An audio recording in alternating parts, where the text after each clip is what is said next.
acara ini diselenggarakan atas inisiasi dari Bisa AI, kemudian juga Aptikom, dan juga Yayasan Tempat Bisa. Pada kesempatan ini merupakan seminar yang pertama di mana kita bekerja sama dengan Aptikom untuk menyelenggarakan seminar mengenai keamanan informasi. Jadi kita akan rutin setiap minggunya akan ada seminar lainnya yang diadakan oleh Bisa AI dan Aptikom.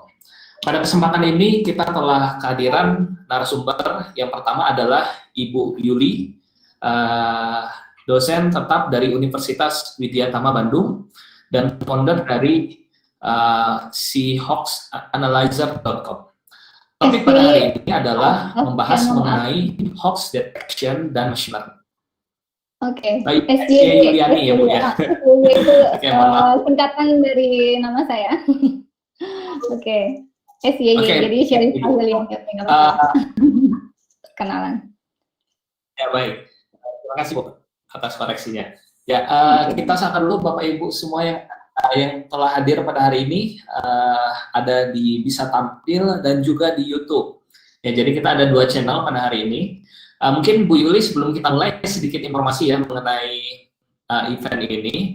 Nah, jadi mungkin banyak yang bertanya, ini memang event pertama kita dengan Aptikom. Jadi Bu Yuli ini pertama di sini ini event Aptikomnya kita. Oke. Nah, di event ini kita ya baik. Di event ini untuk seminarnya kita adakan gratis, Bapak Ibu bisa join, boleh diinfokan koleganya. Namun di sini untuk apresiasi terhadap Aptikom dan juga Bisa AI untuk sertifikat itu ada dikenakan biaya. Jadi Bapak Ibu yang ingin mencetak sertifikat, silakan boleh hubungi panitia ya, dihubungi panitia yang telah blast pesannya. Itu untuk sertifikatnya biayanya adalah Rp25.000, jadi langsung ke panitia saja. Dan mohon maaf sebelumnya, mungkin ada Bapak Ibu yang ada kendala dalam join di Bisa Tampil, karena pada sesi ini kita juga sedang uji coba sistem pembayaran, karena kedepannya kita akan terus rutin mengadakan seminar lainnya. Ya baik, kita akan segera mulai. Bu Yuli sudah siap? Oke, silakan. Oke, mungkin mau dimulai aja Pak Oktav. Bu Yuli, apakah sudah siap? Oke, sudah terdengar suara saya? Ya, sudah terdengar. Oh, ya, baik. Ya, oke, oke, saya buka dulu aja mungkin ya. Jadi, ya, baik. Suara saya jelas. Suara saya jelas Pak Oktav. Oke, suara saya sudah jelas Pak Oktav. Oh, oke. Mungkin berarti loadingnya. Oke, saya buka aja dulu mungkin ya. Assalamualaikum warahmatullahi wabarakatuh. Semuanya, selamat siang. Puji dan syukur ya kehadirat Allah Subhanahu wa taala karena izinnya saat ini kita bisa berkumpul sama-sama dalam rangka ikhtiar sharing ilmu ya. Mungkin saya di sini lebih ke sharing riset yang sedang saya kerjakan gitu ya untuk studi saya gitu ya. Jadi mungkin nanti kita sama-sama belajar dan sharing lah ya, seperti itu. Dan tak lupa juga saya ucapkan terima kasih nih ya atas kesempatan dari tim Bisa Tampil AI ini ya, di mana saya di sini sebagai peserta pertama dari perwakilan Aptikom gitu ya, untuk bisa sharing tentang hoax detection ini. Terus ucapan terima kasih juga untuk tim di Aptikom ya yang sudah bekerja sama dalam acara ini. Dan mungkin izin sebelumnya saya menyampaikan hasil riset saya ini ya kepada pembimbing saya yang ada di UTM, yaitu Prof. Sarin dan Prof. Faizal, karena beliaulah yang membimbing saya selama saya menjalankan riset ini dengan baik gitu. Nah, mungkin langsung aja saya tampilkan slide saya.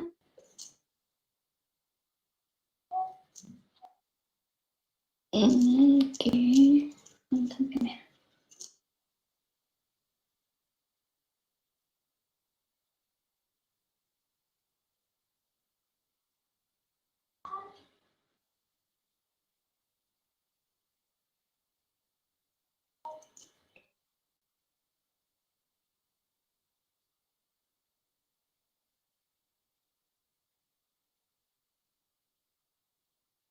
Oke, loading dulu ya. Pak Oktav nanti mohon bantuan ya kalau ada trouble. Iya, Pak, pada saat Siap. menampilkan. Oke. Ini sepertinya masih dulu ya. Di Belum saya tampil. sudah terlihat. Oh ya. Oh, saya belum ya. Bentar.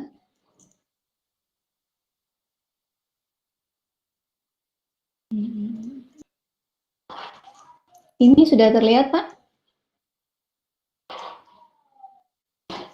Sudah tampil kah? Aman. Sudah ya, Pak? Sudah tampil.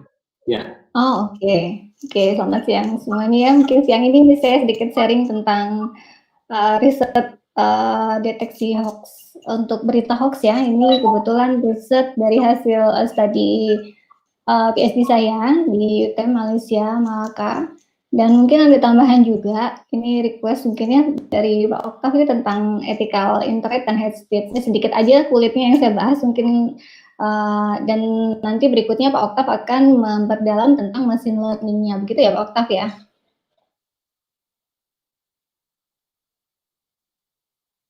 Nah, ini mungkin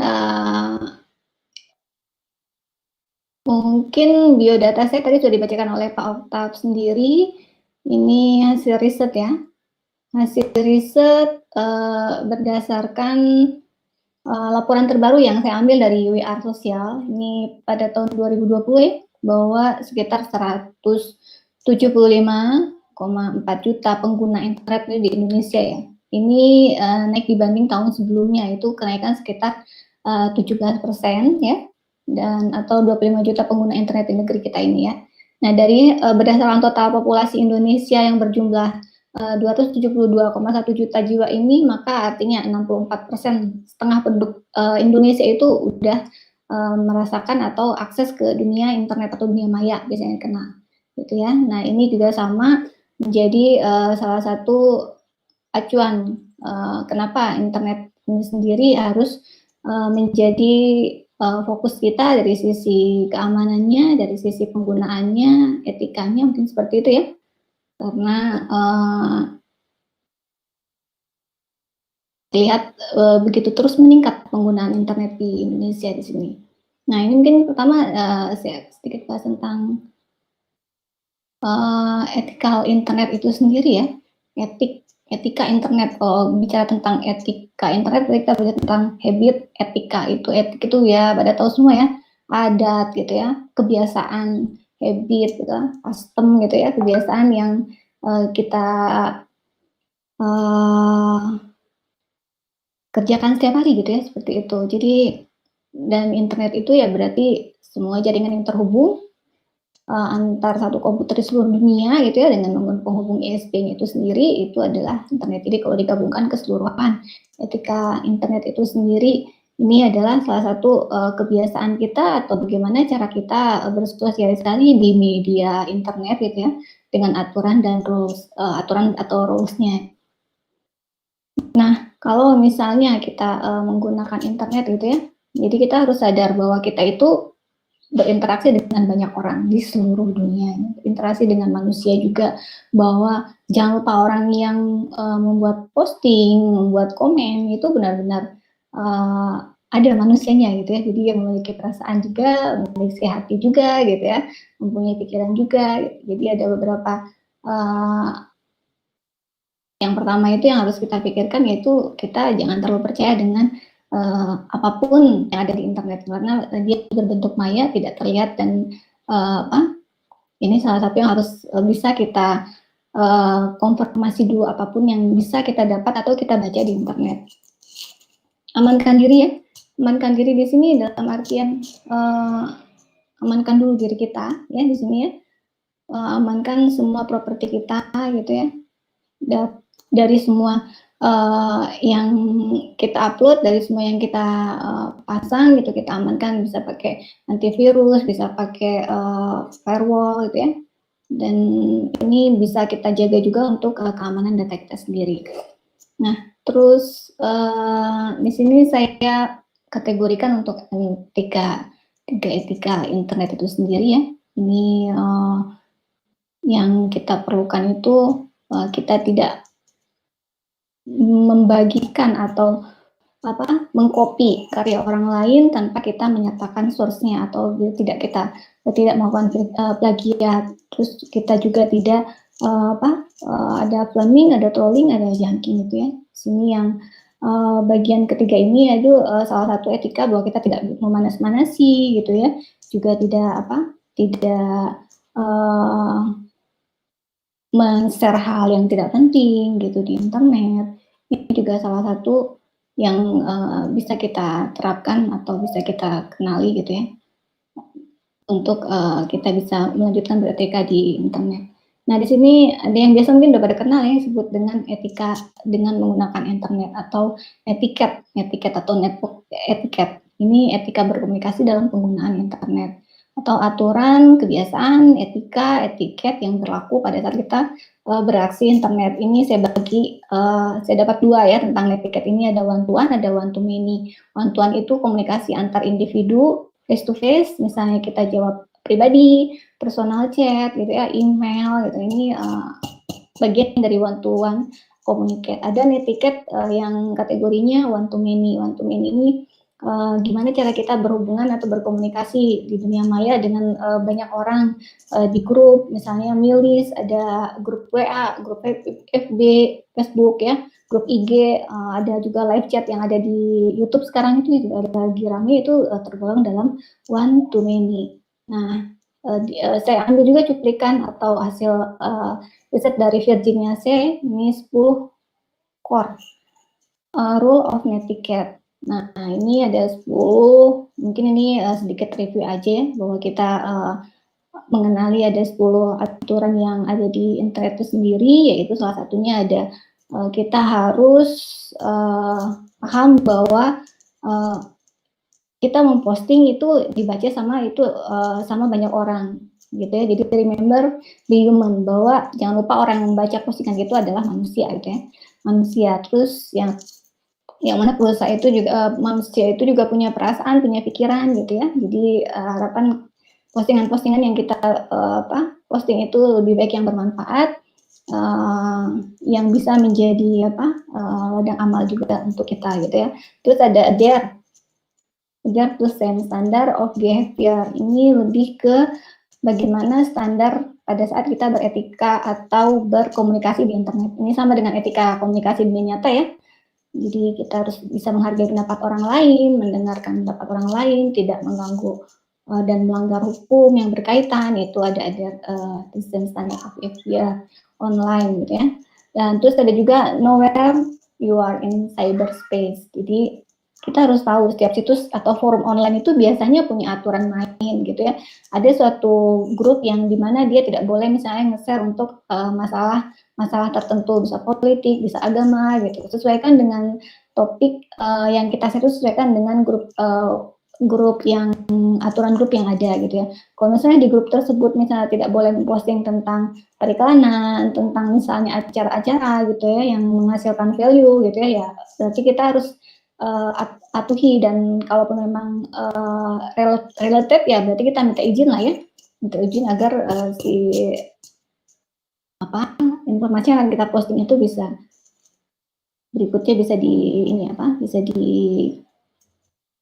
posting di grup ya tersebut gitu ya. Terus ada juga respect other people ya, time and bandwidth, dalam artian penting bagi kita ya gitu ya. Pada saat kita posting pesan atau apapun itu sesuai dengan grup diskusi itu ya kita harus respect atau nyambung gitu ya. Kita baca fact atau frekuensi questionnya atau yang biasa dibahas atau yang sering ditanyakan gitu ya, itu kita baca dulu gitu ya, sehingga kita akan tahu postingan-posting apa yang sudah di-share gitu ya, bagaimana kita menanggapi gitu. Kalau sudah di-share ya sebaiknya kita tidak men-share ulang gitu ya. Kalau memang sudah terlanjur ya berarti kita tinggal hapus dan minta maaf gitu ya. Jadi kalau misalnya kita tidak setuju dengan discuss di suatu forum gitu ya, ya berarti kita nggak perlu buang-buang waktu menggugat atau berdebat gitu ya, bisa ditinggalkan saja gitu.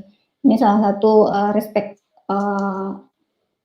daripada kita menggunakan internet ya. Jadi kita hemat-hemat waktu dan bandwidth kita untuk hal-hal yang tidak berguna, ini seperti itu. Make yourself look good online. Nah, ini juga reminder ya buat saya yang poin 5 ini, itu bagaimana kita berkomunikasi berbahasa kita gitu, yang ejaan bahasa kita gitu ya. Kalau bahasa Indonesia ya tulisan yang baik gitu ya, tata tulis yang baik gitu. Kalaupun misalnya bahasa Inggris ya kita cek grammar kita gitu ya, tata bahasa kita sebelum kita posting, sehingga orang yang membaca postingan kita memahami gitu ya apa yang kita katakan dan kita postingnya. Kalau saya tuh biasanya checking dulu, karena saya kalau tidak yakin dengan Englishnya, saya checking dulu di internet apakah tulisannya betul atau tidak. Kalau udah baru saya posting. Itu juga salah satu trik lah ya kalau misalnya kita ingin sharing atau posting sesuatu di internet. Terus berikutnya ada share expert knowledge. Ini poin 6. Nah, share expert knowledge ini lebih ke memberi atau berbagi ilmu lah seperti itu ya, atau wawasan gitu ya, untuk dunia maya gitu ya. Ilmu apapun yang kita miliki, sekecil apapun yang bermanfaat, kita bagi, kita sharing, atau kita sedekahkan gitu ya, sehingga apa yang kita sedekahkan itu bisa nanti balik menjadi tanaman yang kita tuai berikutnya gitu ya.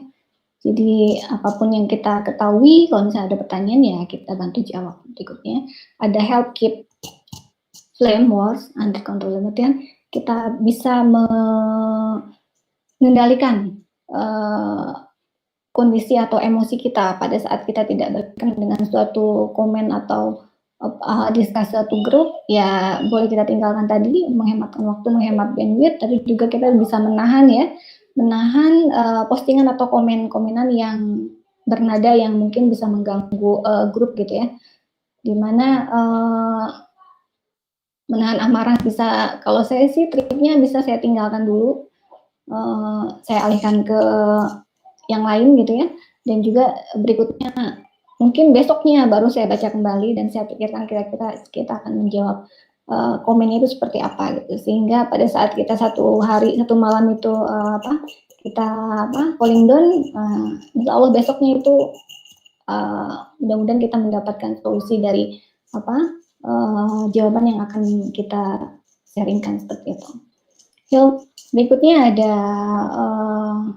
respect other people privacy. Respect other people privacy ini lebih ke menghargai privasi orang lain, menghargai profesi orang yang ada di grup gitu ya, yang membaca postingan kita, yang membaca email kita, pesan kita gitu ya, atau inbox pribadi kita gitu ya. Ini juga kita harus respect, dihargai apapun itu, tinggalkan pesan. Kalaupun misalnya masih berhalangan, ya berarti kita minta waktu untuk menjawab next berikutnya, kapan kita bisa menjawab. Terus berikutnya, terakhir itu forgiving of other people, dan artian other people mistake, dalam artian kita bisa memaafkan apapun itu gitu ya, kesalahan orang lain gitu ya, dan kita juga bisa meminta maaf pada saat kita membuat kesalahan gitu ya. Terus ini ada don't abuse your power, jadi tidak menggunakan kekuasaan kita gitu ya, untuk kepentingan kita sendiri atau kepentingan yang mungkin bisa berakibat mungkin kurang baik untuk orang juga. Nah itu juga. Nah ini yang terakhir itu adalah penutup untuk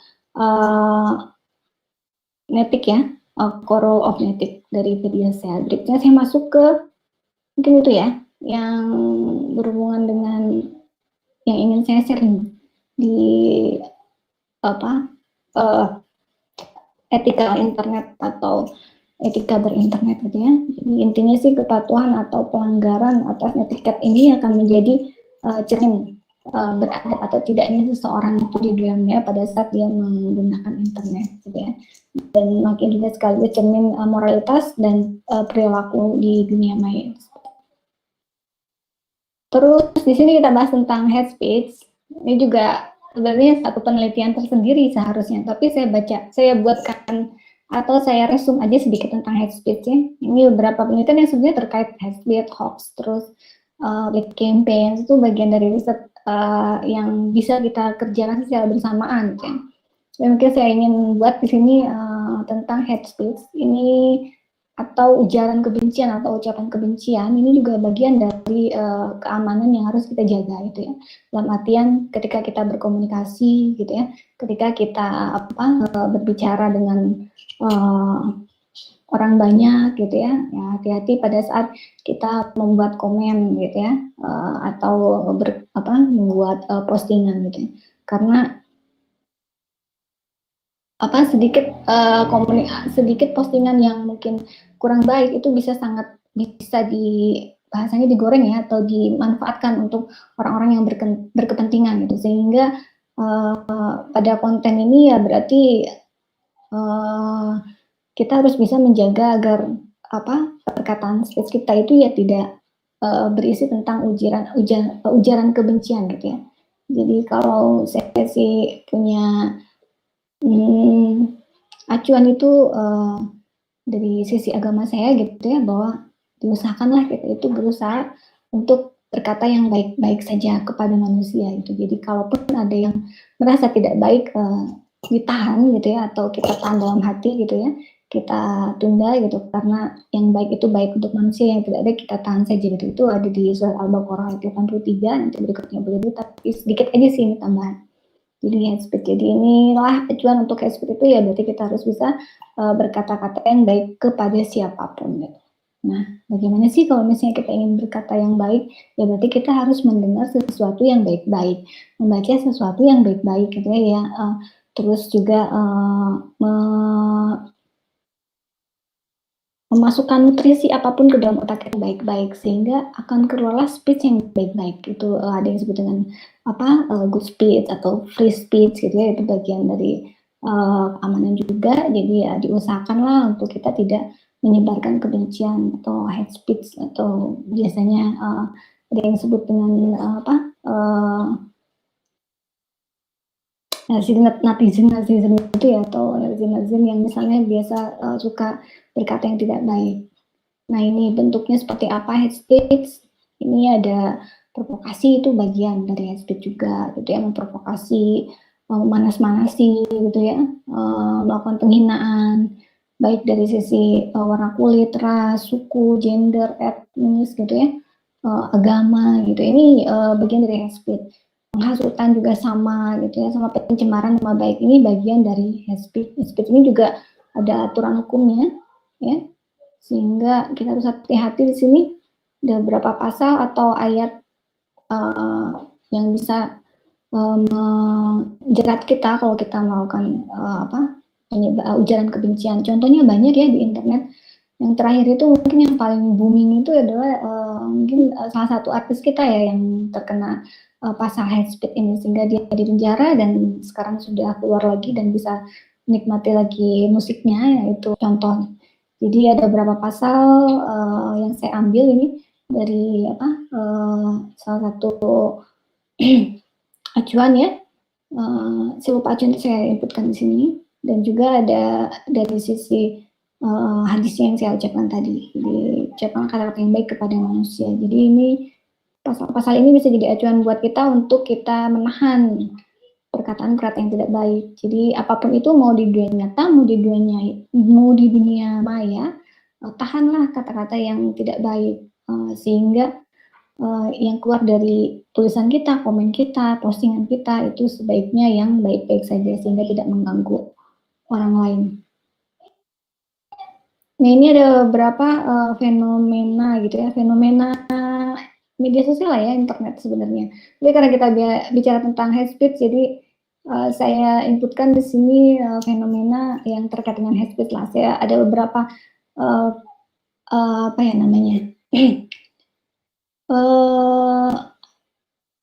acuan-acuan atau istilahnya ada beberapa indikasi-indikasi yang muncul ya akibat dari media sosial ini gitu ya, yang terkait dengan hate speech itu.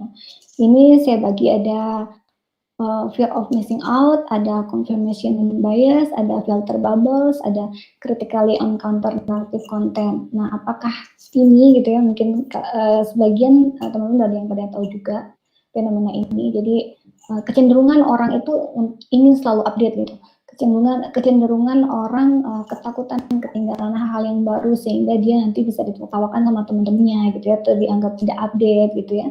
Nah, ini juga menjadi salah satu masalah ya, ke psikis juga, sehingga orang itu cenderung ingin selalu memegang handphonenya gitu. Jadi kalau ketinggalan handphone itu lebih risau gitu, lebih cemas daripada ketinggalan dompet pada saat ini. Sehingga orang selalu megang handphone, mungkin per berapa menit dia membuka handphonenya, mungkin reminder saya sendiri pun kadang kalau misalnya lagi tidak ada kegiatan hampir sama yang dilakukan gitu ya. Bangun tidur gitu ya, yang diambil mencari handphone gitu ya. Siang-siang itu udah pasti 1 hari 3 kali itu udah pasti. Tapi yang paling kecanduan itu mereka selalu tidak bisa terlepas dari handphone gitu. Sehingga ada yang sebut fear of missing out itu kalau misalnya dia ketakutan, kalau misalnya dia ketinggalan berita, atau dia sangat bahagia kalau misalnya bisa menyebarkan informasi yang paling baru daripada orang-orang yang lain. Itu bagian dari fenomena pengguna sosial media saat ini. Ada yang disebut confirmation bias. Ini melihat suatu kasus ya, fenomena berdasarkan asas yang dibangun sendiri karena sudah terbentuk pattern tersendiri yang terbangun sebelumnya. Nah, confirmation bias ini diambil dari buku The Art of Thinking ya, karya Ralph Dudley. Ini confirmation bias ini sebetulnya sebagai ratu dari segala mikonsepsi. Jadi ini lebih ke kasus bagaimana fenomena berdasarkan asas yang mereka bangun sendiri ya. Jadi seorang mengambil sebuah kesimpulan dari sesuatu yang bisa menyenangkan diri dia sendiri gitu ya, karena sesuai dengan praduga yang mereka bangun, sehingga seorang itu menjadi terkendala dalam asumsi diri dia sendiri.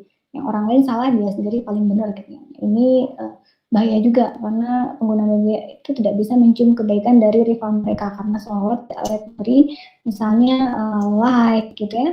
Sementara sebab apapun citra yang dia idolakan, dia pasti akan bisa kagumi gitu dan like dan sebarkan. Jadi bisa memutar balikan fakta.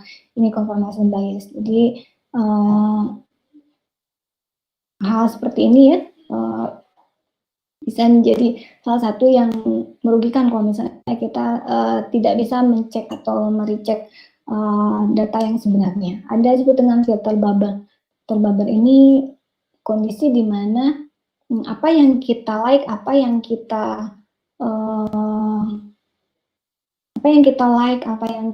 komen, apa yang kita follow gitu ya, itu akan menjadi bubble ya, seperti lingkaran bola gitu ya, lingkaran bola yang terus mengikuti kita, dalam artian pada saat kita misalnya melike tentang musik gitu ya, atau misalnya tentang artis, pasti nanti akan di media sosial kita akan tampil sosok-sosok tentang artis gitu ya, tentang musik gitu ya. Kalau kita misalnya like atau baca atau share atau follow apapun itu tentang sport, berikutnya di media sosial kita itu akan tampil hal tersebut. Ini akan mempermudah, kalau saya sih bilang, mempermudah melihat kecenderungan seseorang. Kalau misalnya misal kita suka sama seseorang atau kita ingin mengetahui seseorang itu seperti apa, kita tinggal masuk ke IG-nya gitu ya. Nanti kita lihat apa saja yang terdapat atau yang dia posting di IG-nya gitu ya. Kita akan tahu seorang itu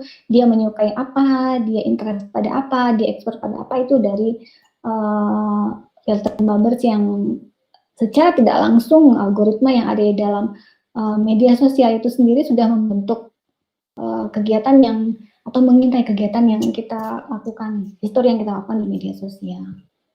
Nah, ini yang terakhir, makanya upayanya seperti apa agar kita bisa merespon gitu ya konten-konten yang berkembang di maya gitu, tidak langsung like, share hal yang belum pasti gitu ya.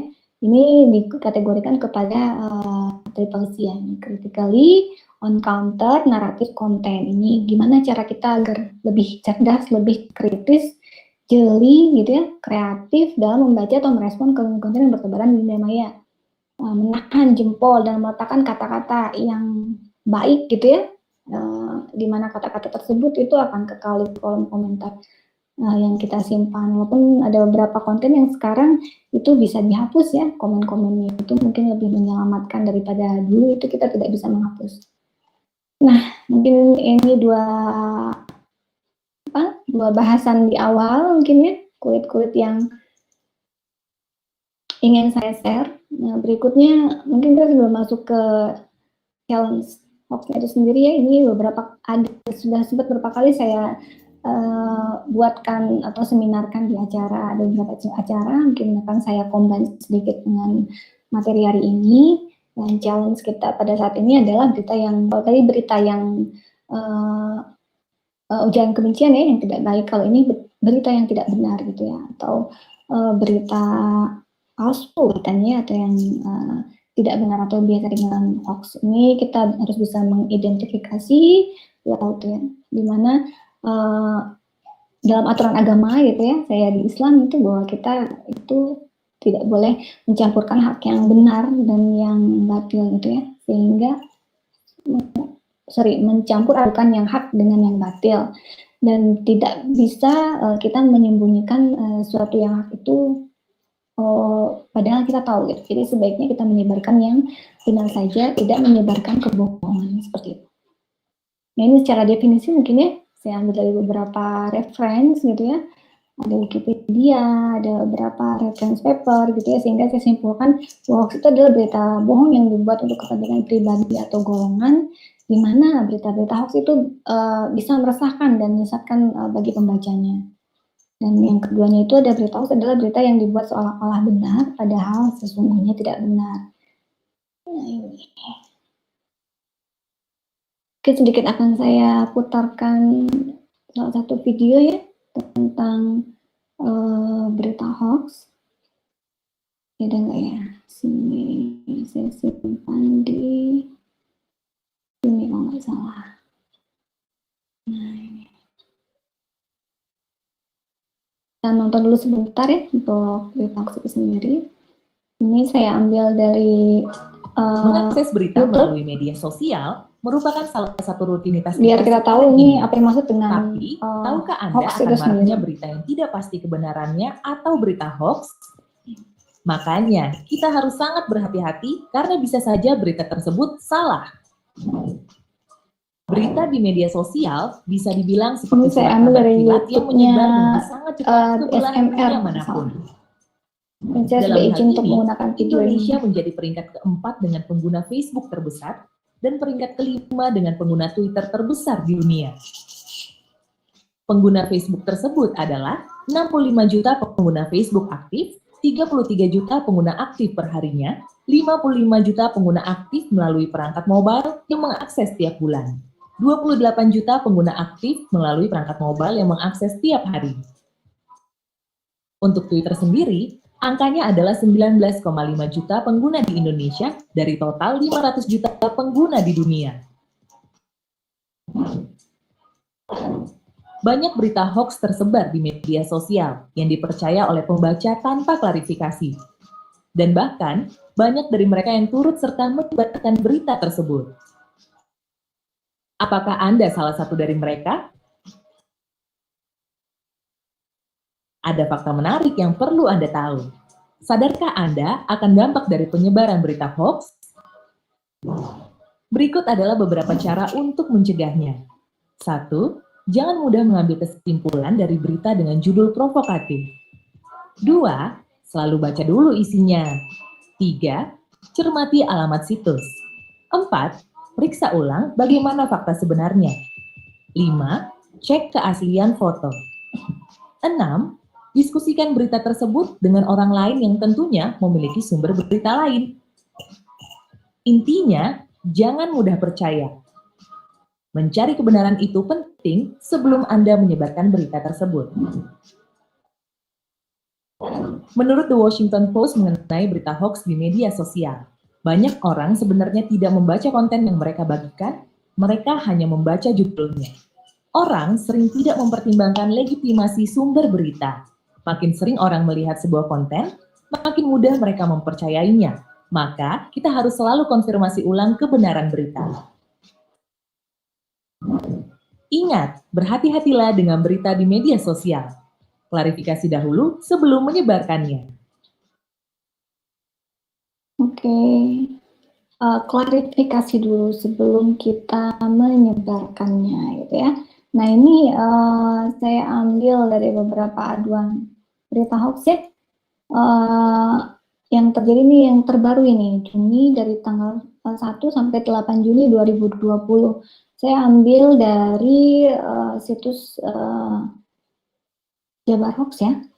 Ini situs dari Jabar Cyber Hoax, JSH katanya gitu ya.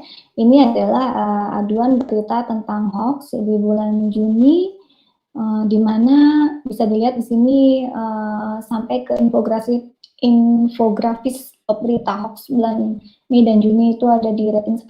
Ini tentang judul-judulnya dan sampai yang mengaksesnya ya, bacanya ini ada di sini. Ini totalnya sekitar 1.446 ribu ini untuk media sosial dari aduan berita ya, berita di mana yang masuk laporan itu sekitar 141 kasus untuk berita hoax, dan 52 kasus ini sudah diklarifikasi dan 88 kasus sedang proses, dan yang satu tidak masuk ke dalam syarat atau tidak memenuhi syaratnya. Ini infografis top media bulan Mei dan Juni beserta judul-judul yang sedang top 10 lah ya, saya ambil yang pertamanya saja. Ini berita yang tidak benar. Nah, ini ciri-cirinya gimana? Berarti ya kalau misalnya kita mendapatkan suatu berita. Saya lihat di sini bahwa pertama kita harus cek dulu gitu ya, apakah berita yang kita dapat itu dari sumber yang benar, yang valid atau tidak gitu. Terus kadang-kadang kita suka langsung memakan title atau judul gitu ya, judul berita. Gitu ya. Kadang dengan judul itu dibuat seprovokatif mungkin gitu ya, agar bisa menjual gitu ya, clickbait namanya gitu ya kalau salah. Nah terus judul berita yang tidak sesuai ketika dibaca isinya ternyata kadang ada yang sampai menyimpang. Sebenarnya itu suatu pelanggaran menurut saya, tidak baik lah gitu ya. Sebaiknya memang berita itu disampaikan memang betul-betul gitu ya, jujur gitu ya, valid dan terpercaya gitu. Nanti khawatirnya kalau kita membuat clickbait kayak gitu nanti berikutnya konten-konten atau postingan-postingan kita itu akan di-ban atau mungkin orang menjadi tidak percaya, menjadi dikategorikan tidak valid. Nah terus biasanya URL-nya itu nggak jelas, gitu, alamat situs yang tidak dikenali, gitu ya, itu juga salah satu yang bisa menjadi salah satu ciri dari hoax. Terus tampilan berita dibuat seprovokatif mungkin agar orang penasaran, ingin baca gitu, isinya seperti apa. Dan hampir rata-rata berita hoax itu ketika kita membaca itu membuat atau menciptakan kecemasan atau dan tidak nyaman atau kebencian lah ya. Nah itu salah satu ciri yang sangat mudah. Jadi ketika kita membaca suatu berita dan satu lagi itu tidak logis. Biasanya berita yang mereka tampilkan itu tidak logis. Jadi kalau ada suatu berita yang tidak logis itu salah satu ciri yang harus kita sadari ya, bahwa itu mungkin terkategori berita hoax. Ini ciri-ciri yang saya kategorikan dari hoax, itu saya ambil dari beberapa sumber. Dan saya kategorikan juga dari Teresa Hart tentang jenis-jenis hoax ya. Ini ada dalam bentuk virus, ada dalam bentuk giveaway. Giveaway itu adalah berita-berita yang misalnya memberikan hadiah gitu ya, dapat hadiah gitu kan, kita mendapatkan hadiah, voucher atau apapun gitu, atau mendapatkan istilahnya kuota gitu ya, padahal ternyata itu tidak benar. Ini bagian ada juga charity itu berita hoax yang dimana dia menyebarkan suatu berita yang tidak benar untuk mendapatkan agar orang menyumbang gitu ya, padahal berita itu tidak benar atau kurang tepat. Ada popular urban legend, ini lebih ke berita-berita cerita zaman dulu kala gitu ya, Tangkuban Perahu misalnya gitu. Itu mungkin ada kategori dalam klasifikasi di Indonesia memang ada ceritanya, tapi definisi seperti ini kan belum pasti ya atau tidaknya gitu ya, sehingga di sini dikategorikan sebagai jenis hoax. Memanipulasi konten, hoax, menyebarkan hoax gitu ya, ada duplicate konten, jadi melakukan istilahnya manipulasi konten yang misalnya memang betul ada berita tersebut gitu ya, tapi mungkin di negara mana ataupun terjadinya kapan gitu, itu juga harus kita waspadai. Nah, bagaimana kita mengidentifikasi berita hoax? Tadi sudah saya sebutkan ya, dari judul, URL-nya gitu ya, sama isinya, kontennya. Jadi kita cek dulu judul berita atau headline-nya, atau title-nya gitu kan. Pastikan berita yang kita baca itu tidak mengandung topik yang sensasional, tidak logik, atau tidak masuk akal. Terus kita lihat source sumbernya atau URL-nya. Jadi dari sumber-sumber yang kredibel atau tidak gitu kan. Ada beberapa sumber-sumber kredibel yang sudah mendapatkan certified ya, media sosial itu ada sekitar 14, saya lupa. Itu bisa kita jadikan acuan ketika kita mendapatkan berita gitu ya. Terus setelah kita cek judul, kita cek URL atau source-nya, baru kita baca isinya, konten, cek seluruh isi berita. Berita hoax biasanya itu menyertakan sumber-sumber yang tidak kredibel, tidak jelas siapa penulisnya, kapan dibuatnya, di mana gitu ya. Ini yang harus juga kita bisa identifikasi. Nah, kita masuk ke teknis sedikit. Ini tentang deteksi berita hoax ya.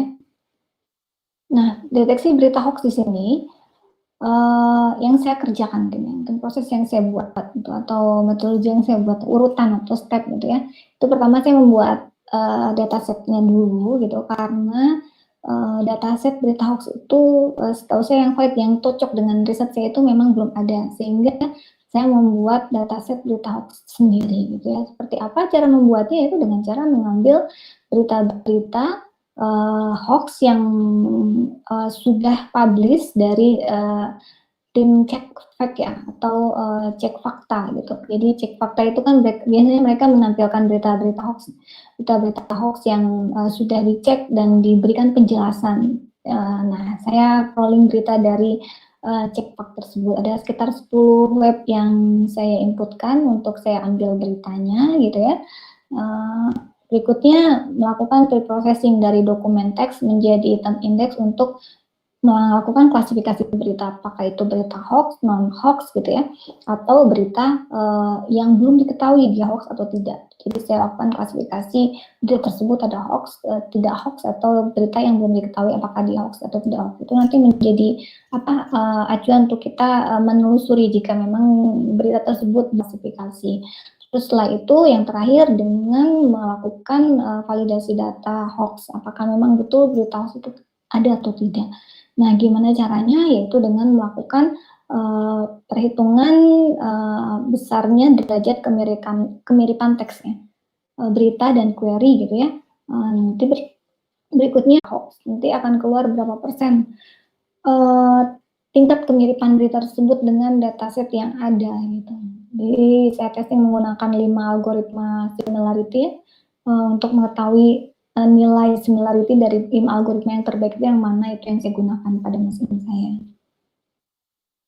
Ini mungkin kita skip, atau bagaimana menggunakan itu, bagaimana menghindari agar kita terhindar dari terjerumus atau terhindar dari hoax tersebut gitu ya. Nah, pertama ya berarti kita verifikasi dulu, saring dulu sebelum kita sharing atau bagikan gitu ya. Cek kebenaran berita yang sebelum disebarkan gitu.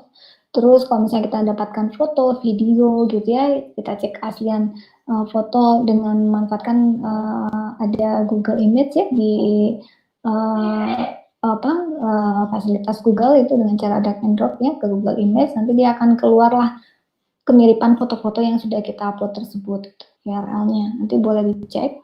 Terus periksa fakta ya, dari mana berita itu berasal dan siapa sumbernya, dan yang terakhir boleh gabung di di grup-grup anti hoax ya. Ini ada forum anti fitnah, hasut dan hoax, ada Indonesian hoax ya, turn back hoax gitu ya, itu juga ada fanpage Indonesia hoax, grup Sukoci ini beberapa grup Jabar hoax gitu ya, itu juga sama, biasanya juga ada grupnya untuk yang anti hoax gitu, ini boleh kita aktifkan. Nah, mungkin Pak Oktaf boleh langsung masuk ke framework aja ya, suara saya masih terdengar ya, ini mungkin framework yang halo ya, silakan ya. Bu, boleh. Oke. Masuk ke ini aja ya, ke teknis aja ya, sedikit mungkin saya share tentang riset saya aja ya Pak ya. belum pasti kebenaran dalam artian 100% detect 100% sampai ini belum sampai 100% kebenaran bahwa hoax itu bisa didetek 100% gitu ya, sehingga tapi minimal kita bisa meminimalisasi daripada berita-berita hoax itu dengan selain yang tadi disebutkan sosial media yang dibuat untuk cek fakta, ada grup-grup Telegram, WhatsApp gitu ya untuk cek fakta juga gitu ya. Ini sangat membantu sebenarnya. Tapi kan banyak web-web tersebut berdiri sendiri gitu, dengan berita-berita sendiri yang varian gitu. Sehingga dari hasil wawancara mungkin atau diskus ya saya dengan salah satu tim check faker gitu ya, bahwa mereka menyatakan memang ketika mereka mendapatkan berita hoax atau ada pertanyaan dari warganya tentang berita hoax itu mereka harus mengecek satu persatu gitu ke setiap fanpage yang cek fakta dari suatu web gitu. Nah mungkin kalau saya menggabungkan dari mass media tersebut ya menjadi suatu ini ada website, ada videonya, ada sosial medianya, search engine-nya gitu ya. Ini nanti dengan mesin SYY ini saya mungkin jelas ya Pak Oktav. Ini SYY ini nama saya gitu. Jadi Syarifah Yuliani ini kode dosen saya juga di salah satu kampus ya untuk mesin hoax analyzer saya gitu. Nah, dengan aplikasi tersebut ini prosesnya yang tadi saya sudah sebutkan, melakukan crawling, processing, melakukan klasifikasi, categorizing, nanti melakukan validasi. Nah, seperti apa analisernya? Ya, berarti yang tadi saya ceritakan, kita crawling, atau scraping, Python gitu ya, menggunakan aplikasi crawling, terus nanti berikutnya kita menggunakan data dari API ya, Google Developer, nanti masuk ke sosial media, Facebook, Twitter gitu ya, baru nanti juga masuk ke search engine ya, Google Developer ini untuk analisanya. Baru nanti selanjutnya kita crawling dengan cara kita mendaftarkan beberapa website yang berisi data-data hoax. Website tersebut ya yang saya ambil dari beberapa website tim cek fakta ya saya ambil. Jadi saya registrasikan ke mesin saya register dan kita ambil crawling, namanya saya sebut automatic parsing, di mana kita mengambil berita-berita tersebut untuk dijadikan dataset, gitu ya, dengan teknik web crawler tersebut. Ini prosesnya ada kita melakukan perencanaan, kita mendefinisikan salah satu web tersebut, baru nanti kita melakukan dealing dan different website layout, baru nanti kita melakukan structuring crawling. Ini salah satu proses automatic parsingnya. Terus baru nanti kita crawling, kita lakukan removing HTML tag yang tidak berguna gitu ya, kita hapus HTML tag-nya, baru nanti kita lakukan stemming sama stopwood untuk teksnya itu sendiri, terus kita berikan label, dikategorisasikan, baru diklasifikasikan. Nah, berikutnya nanti baru kita validasi dan ini akan menjadi dataset berikutnya. Nah, mungkin riset saya ini mungkin berbasis teks ya, text planning mungkin. Jadi nanti apapun bentuk query atau pencariannya itu yaitu berbentuk teks yang kita inputkan. Ini mungkin lebih ke passcode-nya ya. Dari bagaimana saya mengkolek hoax dataset yang tadi saya ceritakan. Pertama kita select websitenya, terus kita inputkan, kita definisikan objeknya berdasarkan apa judulnya, teksnya, kategorisasinya, siapa penulisnya, kapan dipublishnya. Nah, terus ada penjelasan juga yang kita inputkan juga di sini analisisnya. Nanti baru kita inputkan inspector elemen untuk mendefinisikan HTML posisinya itu seperti apa, karena kan suka ada posisi setiap web itu beda-beda gitu posisinya, ada yang judul dulu gitu ya, ada yang konten dulu, ada yang penjelasan dulu. Nah, ini bagian dari dialing with different website layout namanya, saya berikan nama. Terus berikutnya baru kita masuk ke page source-nya untuk mengambil judul HTML posisinya atau structuring crawler. Ini proses collecting of dataset yang saya buat. Nah, ini bagaimana cara melakukan crawlingnya ya tadi sama, identifikasi website, setting parsing HTML-nya, kita crawling, scraping atau grabbing ya bahasa-bahasanya itu sendiri. Lalu nanti kita remove HTML text, melakukan stop word processing atau dan stemming, nanti baru ini menghasilkan dataset berita. Ini sebenarnya data udah lama ya, data terbaru ini sudah banyak sekitar belasan ribu ya, sampai puluhan ribu dataset yang sekarang sudah terkumpul ini sudah lama sekali. Jadi ada English, ada Indonesia, ada Malaysia untuk dataset, dan ini berlaku misalnya bisa untuk semua bahasa. Nah, ini proses sequence urutan ya untuk pemrosesannya. Pertama kita input teksnya, kita cek gitu ya, apakah data tersebut ada di dalam dataset kita atau tidak. Nanti dia akan masuk ke pengecekan bahasa Inggris atau Indonesia, proses teksnya, stemming, stop word-nya, parsing search, sama sequence processing-nya ini juga keseluruhan dari sequence search prosesnya. Jadi kita menggunakan API ya untuk multi language itu sendiri. Nah, nanti baru kita menggunakan algoritma untuk sequence processing-nya. Nah, sequence algoritmnya yaitu dilakukanlah bentuk validasi dengan menggunakan algoritma kesamaan teks atau similarity text gitu ya. Ada 5 algoritma ya, 4 ya, maksudnya 5 algoritma yang digunakan ya untuk melakukan validasi. Sebenarnya yang digunakan salah satu, tapi saya kemarin karena diperlukan untuk riset ingin mengetahui dari beberapa algoritma ini yang paling tinggi nilai akurasinya, yaitu saya testing untuk beberapa algoritma, sehingga dari hasil riset dengan dataset saya itu adalah Smith Waterman lumayan nilai akurasinya cukup baik. Dengan kelemahan semakin banyak teks dia semakin lama waktu dia melakukan proses deteksinya. Nah, ini bisa jadi apa? Bisa jadi next research ya, atau future research untuk yang ingin melakukan melanjutkan riset selanjutnya, yaitu bisa membuatkan algoritma perbaikan daripada deteksi teks berita hoax ini. Berikutnya kan di sini kelemahannya Smith Waterman ini dia akurasinya tinggi tapi nilai atau waktu prosesnya menjadi lebih lama, semakin banyak teksnya semakin lama dia memproses. Nah, mungkin nanti itu bisa diperbaiki dengan algoritma yang baru. Untuk yang lagi fokus-fokus di riset ya, 3. Nah, ini bentuk kategorisasinya nanti keluarnya adalah seperti ini, apakah dia berita atau hoax atau facts gitu, nanti keluarnya seperti itu. Nanti bentuknya seperti ini dalam bentuk presentasi gitu. Jadi dia tidak ada nilai berapapun teks yang kita inputkan, dia akan mengeluarkan nilai akurasi gitu. Nah, selanjutnya untuk membenarkan iya atau tidak nanti kita akan cek di search engine-nya, itu seperti itu.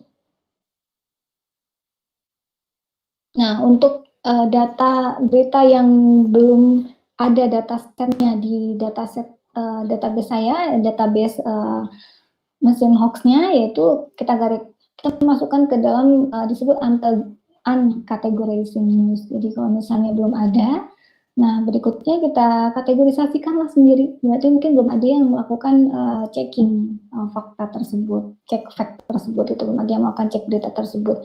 Nah, nanti setelah ada, kita juga memberikan masukan, dan mereka bisa menyimpan email dan menyimpan berita yang belum terkategorisasikan tersebut. Nanti akan tersimpan di database, nanti boleh kita lakukan proses yang sama menjadi satu dataset yang baru. Gitu.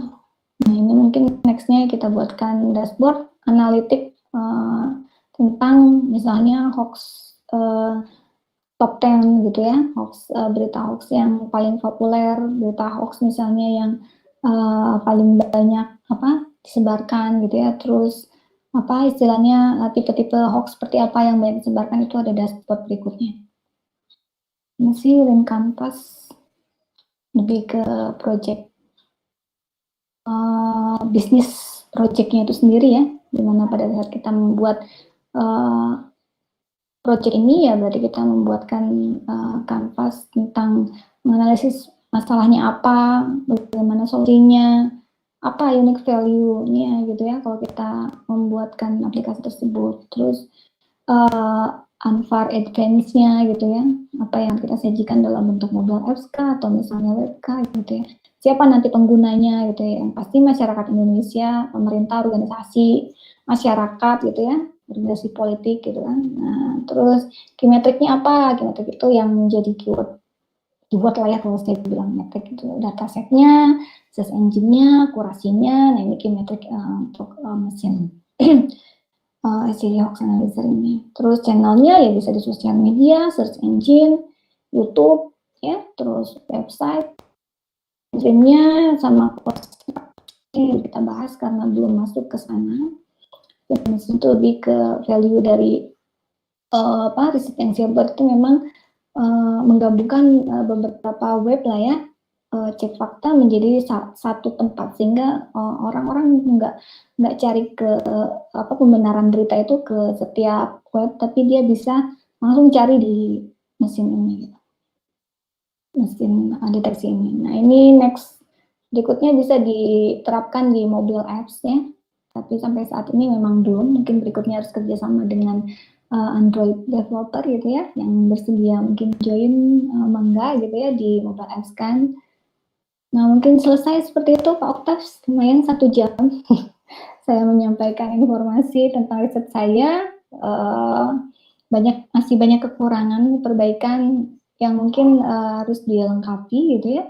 Tapi mungkin kita butuh kerjasama untuk menghasilkan sesuatu yang lebih ingin sempurna itu, menyempurnakan sesuatu itu mungkin tidak bisa perorangan tapi bisa bersama-sama dengan keberagaman ilmu yang lebih varian lagi.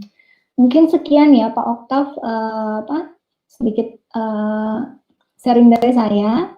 Kalau misalnya ada yang bertanya boleh ya. Nah ini penelitian terkait yang sudah publish untuk tadi saya gitu ya, ini nanti boleh cek di Google Scholar dan Scopus.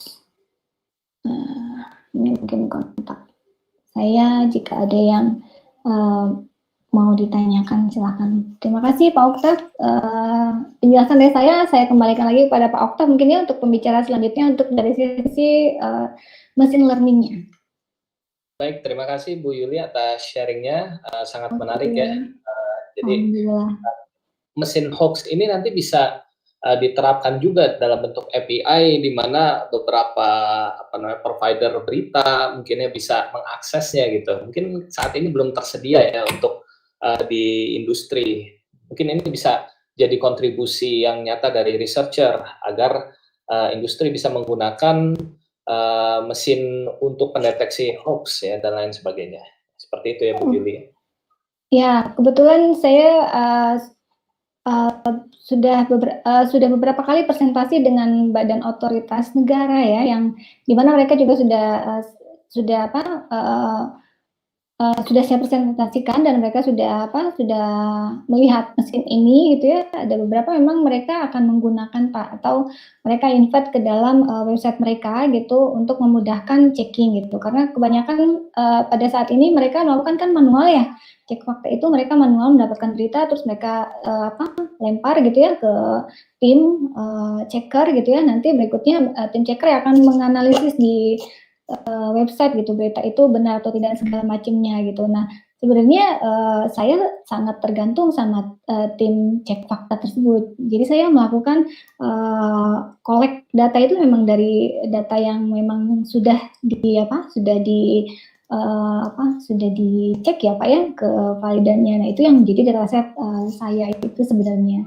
Dan beberapa memang sedang on progress ya untuk menggunakan mesin ini sebagai salah satu bagian dari proses deteksi berita hoax gitu Pak Oktav.